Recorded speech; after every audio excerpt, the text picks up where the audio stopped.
Olá pessoal, da série Tesouro Direto, curva de juros. O que é que impacta essa curva de juros? Três fatores: inflação, macroeconomia e o tempo. Sendo bem didático, imagine você queira economizar R$ 500 por mês do seu salário. Então você vai se utilizar praticamente de dois instrumentos: cortar gastos ou aumentar a receita. Ou até mesmo fazer as duas coisas ao mesmo tempo para atingir esse objetivo.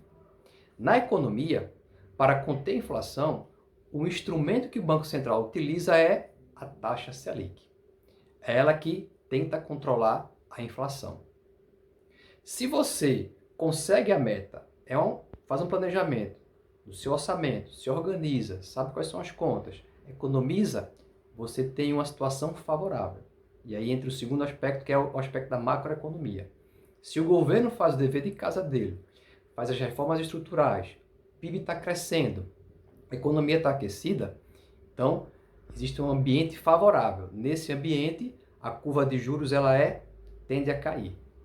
E o tempo, nada mais, nada menos, o tempo é o senhor de tudo, né? Então, se você tem um ambiente favorável no médio e longo prazo, essa curva de juros também tende a cair e o contrário também é verdadeiro.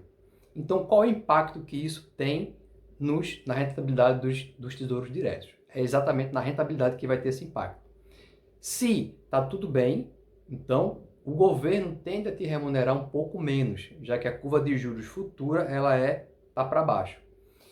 Já ao contrário, na sua casa você não consegue economizar, gasta mais do que deve, ou até é inadimplente, então o seu risco é maior. Então as coisas começam a piorar e você tende a buscar empréstimos, por exemplo. Então sua curva de juros ela vai aumentar.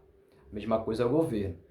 PIB diminuindo, não faz as reformas estruturais, a economia desaquecendo, então a curva de juros no futuro tende a ser maior. Então o risco é maior, então para os próprios títulos públicos, o mercado vai exigir uma taxa de remuneração maior por conta desse risco.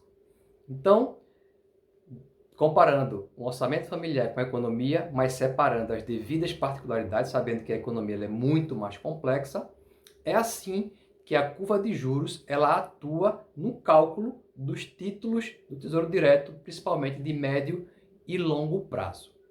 Ok? Tudo de bom? Até a próxima!